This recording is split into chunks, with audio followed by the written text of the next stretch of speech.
મારું નામ અજય છે અને મારી ઉંમર 26 વર્ષની છે। હું પુનાનો છું અને એક પ્રાઇવેટ કંપનીમાં કામ કરી રહ્યો છું।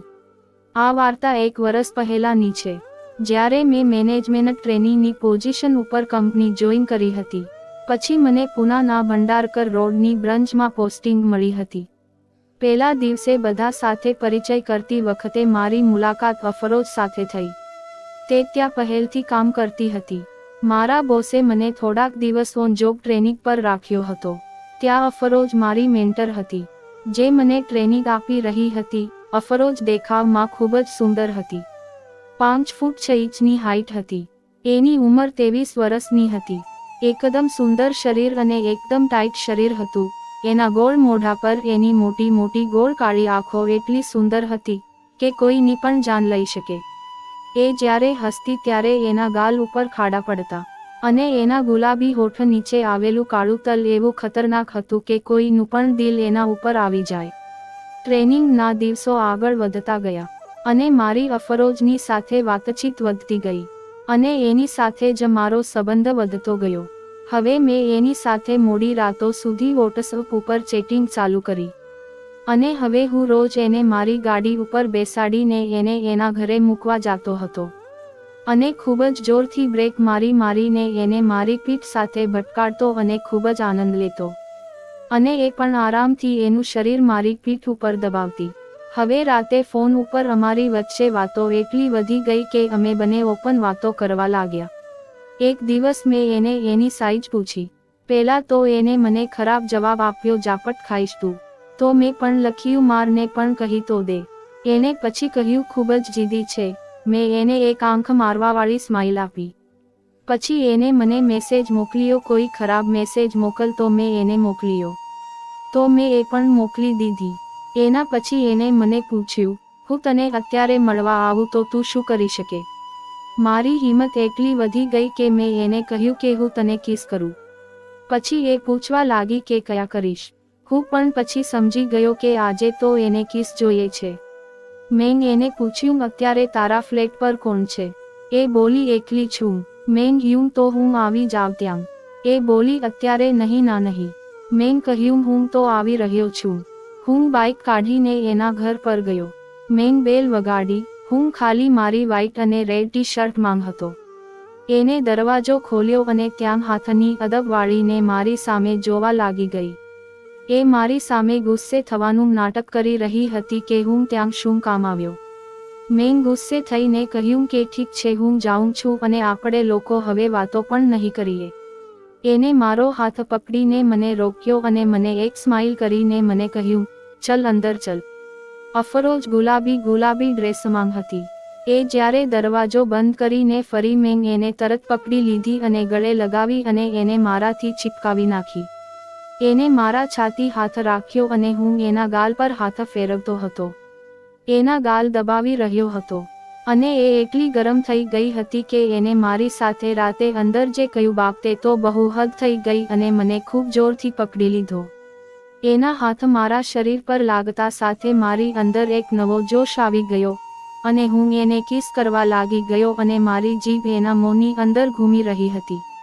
મેં મારા એક હાથથી એને પકડી રાખ્યું હતું અને પછી મેં એને સોફા પર પાડી નાખી અને મેં તેની સાથે આખી રાત વાતો કરી। હું એને તડપાવી રહ્યો હતો અને હું એની સાથે રમી રહ્યો હતો અને એને મારી માથું પકડીને મારું મોં એના બીજા ગાલ પર રાખી દીધું અને મને પપ્પી કરવા માટે કહેવા લાગી ગઈ। હવે અને હું ઊભો થઈ ગયો હતો અને હું સાથે એના શરીર ઉપર ધીરે ધીરે બટકા પણ ભરી રહ્યો હતો। એ એકદમ ગરમ થઈ ગઈ હતી તો એના મોંથી અવાજ નીકળી ગયો અને એ ખૂબ દુઃખી અવાજ કાઢવા લાગી ગઈ હતી। એ ખૂબ થાકી ગઈ હતી અને એને પછી સૂઈ ગઈ। પછી હું તો એની સાથે ધીરે ધીરે રમી રહ્યો હતો અને એને મારી ટી શર્ટ પકડીને કહ્યું કે તું પણ મારી સાથે બાજુમાં સૂઈ જા। એને મારું મોં પકડ્યું અને એને પપ્પી કરવા લાગી ગઈ હતી। પછી એને મારી સાથે મસ્તી કરી અને મસ્ત થઈને મોજ કરવા લાગી ગઈ। મને તો સહન કરતા આવડતું ન હતું। મેં એના વાળ પકડીને એનું ગાલ પર જોરથી પપ્પી કરવા લાગ્યો અને એને સોફા પર સુડાવી નાખી। એને મેં ખૂબ ધીરે એને કિસ કરી। એની આંખો હવે મોટી થઈ ગઈ હતી પણ એના મોંથી અવાજ નીકળી ના શક્યો કારણ કે હું એના મોંને પકડીને કિસ કરી રહ્યો હતો. પછી હું એના ગાલને દબાવી રહ્યો હતો અને હું મસ્તીથી વચ્ચે એના ગાલને બટકા પણ ભરી દેતો હતો. એ મારા છાતી પર એના હાથને ઘૂમવા લાગી ગઈ હતી. હું એને ઝટકા મારી રહ્યો હતો. પછી એને કહ્યું કે ઉલટી થઈ જા. એ બોલી ઉલટી નહીં પ્લીઝ. મેં એને ઉલટી કરી નાખી અને એક ઓશિકું એના પેટ નીચે રાખી દીધું અને પછી એના ઉપર આવીને સુવડાવી દીધી અને હું એને મારા શરીર સાથે રાખી. એના મોંથી ચીસ નીકળી ગઈ અને એ ઉઠવા લાગી ગઈ, પણ મેં એને પકડી અને એના શાંત કરી અને હું પણ જોર જોરથી એને હસાવા લાગી ગયો અને એ પછી અમારી રેગ્યુલર ઓફિસ વાળું કામ ચાલુ થઈ ગયું હતું અને પછી અમે લગ્ન કરી લીધા. આ પહેલો દિવસ હતો. બેસી બેસીને મારી કમરમાં દુખાવો થઈ રહ્યો હતો. રાતના 2 વાગી રહ્યા હતા. મારા તો હોશ ઉડી ગયા કારણ કે આજે મારી સુહાગરાત હતી. આ સમયમાં પતિ પત્ની પોતાના જીવનની નવી શરૂઆત કરતા હોય છે. એકબીજાને ઘણા વાયદા કરતા હોય છે. જીવનભર સાથ નિભાવવાની કસમ ખાતા હોય છે. એવી રીતે મારે પણ મારા પતિની પાસે જવું હતું. મારી નાની બહેન મારા પતિના બહુ વખાણ કરતી હતી કે જીજુ બહુ સારા છે, એટલે મને પણ તેના સપના આવવા લાગ્યા. હું મારા પતિની રાહ જોઈ રહી હતી, પણ તેમ છતાં તે ના આવ્યા અને મને થયું કે હું બહાર જઈને જોઉં કે તે ક્યાં છે. પણ બહાર જવું મને ગમતું ન હતું. હું ત્યાં એમ જ બેઠી બેઠી બેડ ઉપર માથું રાખીને સૂઈ ગઈ. ત્યાં અચાનક દરવાજો ખુલવાનો અવાજ આવ્યો. મેં ગભરાઈને આંખ ખોલી તો મારા રૂમમાં ખૂબ જ અંધારું હતું. મેં કીધું કે રૂમમાં કોણ છે, પણ મને કંઈ જવાબ ન આપ્યો અને મને કોઈના ચપ્પલનો અવાજ આવ્યો.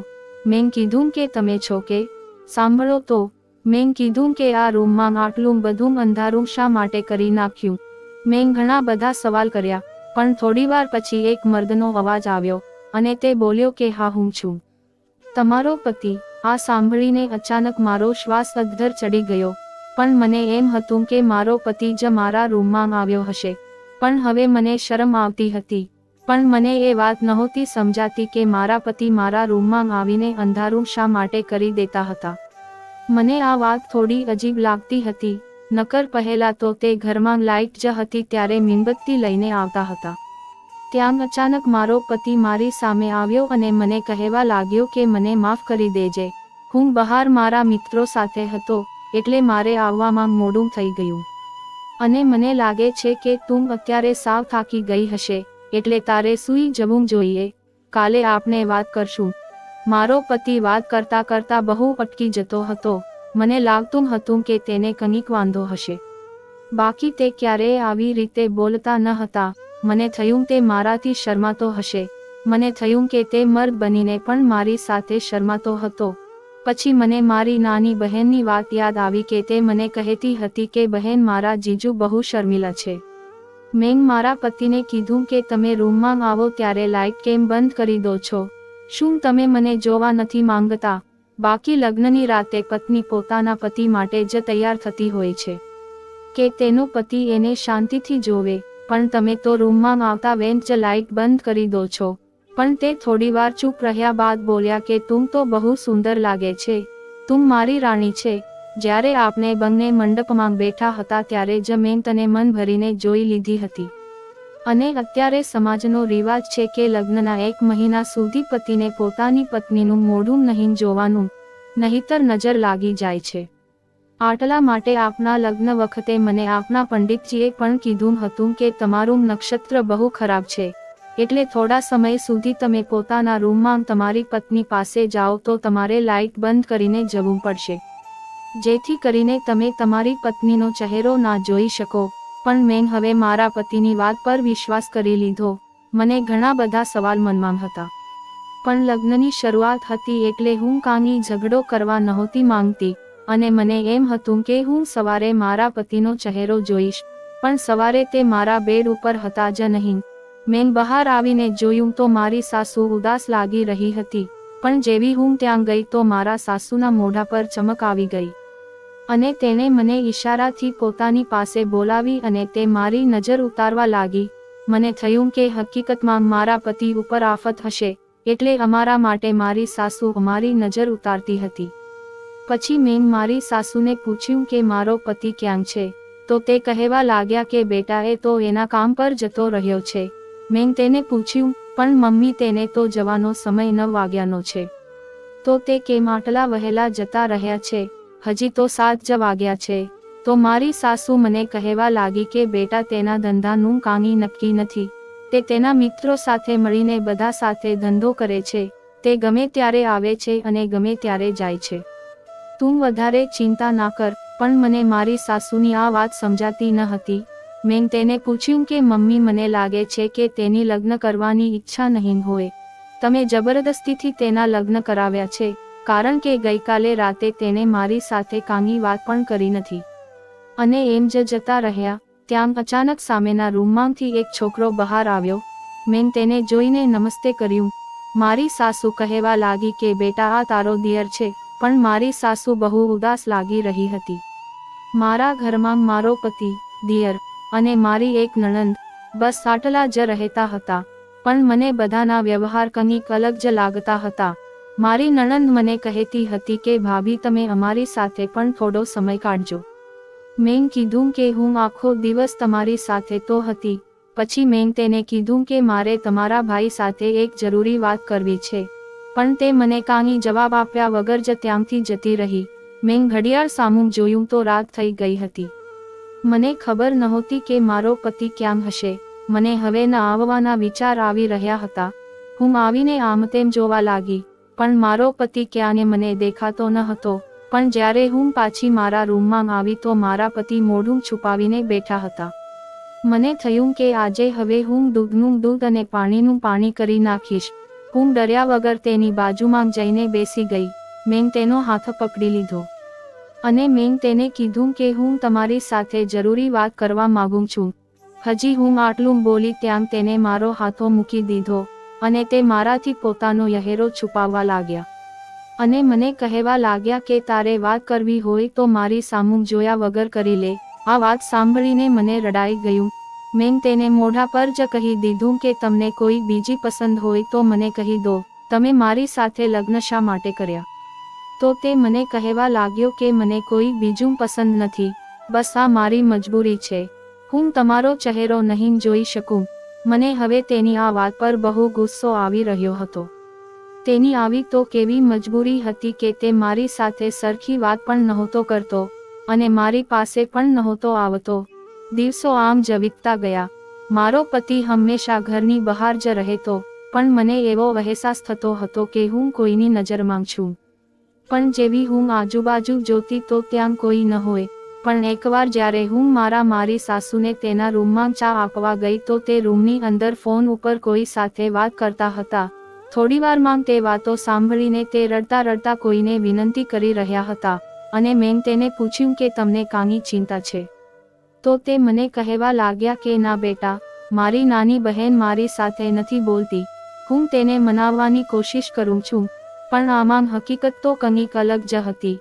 એક દિવસ મારા સાસુની મોટી બહેન અમારા ઘરે આવી અને મારી સાસુને કહેવા લાગી કે તમારા નાના દીકરાની સગાઈ મારી બહેનપણીની દીકરી સાથે નક્કી કરી હતી, તો હવે તેના લગ્નને શું વાર છે? પણ મને લાગ્યું કે મારી સાસુ તેના લગ્ન કરાવવા માંગતી ન હતી. પછી માસી મને કહેવા લાગ્યા કે તારો પતિ ક્યાં છે? હું 2 દિવસથી આવી છું, મને કેમ દેખાણો નહીં? હજી સૂતો છે કે શું? પછી મેં કીધું કે તે સવારના કામ પર જતા રહે છે અને છેક રાતે પાછા ઘરે આવે છે. મારી આ વાત પર માસી ચૂપ થઈ ગયા હતા. પછી મેં માસીને કીધું કે મારા સાસુ તમારી નાની બહેનને બહુ મનાવે છે, તે બંને બોલતા નથી. મારા સાસુ તેની માફી માંગી રહ્યા હતા, તે કેમ હજી બોલતા નથી? મારી આ વાત સાંભળીને માસી પણ મને કહેવા લાગ્યા કે કોણ નાની બહેન? અમારી કોઈ નાની બહેન નથી, અમે 2 બહેન જ છીએ. પણ મને હવે વિચાર આવતા હતા કે તો મારા સાસુ કોની સાથે વાત કરીને રડી રહ્યા હતા. મારા સાસુ કહેવા લાગ્યા કે તારો દિયર હજી લગ્ન કરવા નથી માંગતો. તો મેં તેને કીધું કે તો અત્યાર સુધી તમે સગાઈ શા માટે એમ જ રાખી? મારી સાસુ મને કહેવા લાગી કે બેટા, મારા બંને દીકરા પોતાની મરજીના જ માલિક છે. હું પહેલેથી આ બંનેથી દુખી છું. આટલું બોલીને તે રડવા લાગી. પછી મને વિચાર આવ્યો કે હવે મારા પતિને મારી મોજૂદગી છે છતાં તેને મારી કદર નથી, આટલા માટે હું હવે થોડા દિવસ મારા પિયર જતી રહું, જેથી કરીને મારા પતિને મારી કદર થાય. પછી હું મારા સાસુને પૂછીને મારા પિયર જતી રહી. મને થયું કે હું મારી માને કહીશ કે તમે મારા લગ્ન કેવા માણસ સાથે કરાવી દીધા કે જેને હજી પોતાની પત્નીનું મોઢું પણ નથી જોયું. પણ મને શું ખબર હતી કે મારી ઉપર હજી બહુ મોટી આફત આવવાની છે. જ્યારે હું મારા પિયર પહોંચી તો મારા ઘરની બહાર એક કુરિયર પડેલું હતું અને તેમાં મારું જ નામ લખેલું હતું. મેં તેને ખોલીને અંદર જોયું તો મારા પગ નીચેથી જમીન સરકી ગઈ. હું સીધી મારા ઘરમાં જઈને મારા રૂમમાં જતી રહી. મને હવે વિચાર આવતા હતા કે મારી સાથે કોણ આવો લગ્નનો ખેલ ખેલી રહ્યું છે. મેં મારી સાથે મારી નાની બહેનને કીધું કે તારા જીજુનો ફોટો બતાવ કે જે તે લગ્નના દિવસે પાડેલો હતો. મેં તો હજી મારા પતિનો ફોટો સરખી રીતે જોયો પણ ન હતો. પછી તેને એક ફોટો મને બતાવ્યો. તેમાં તો તે એક સુંદર જવાન છોકરો લાગી રહ્યો હતો.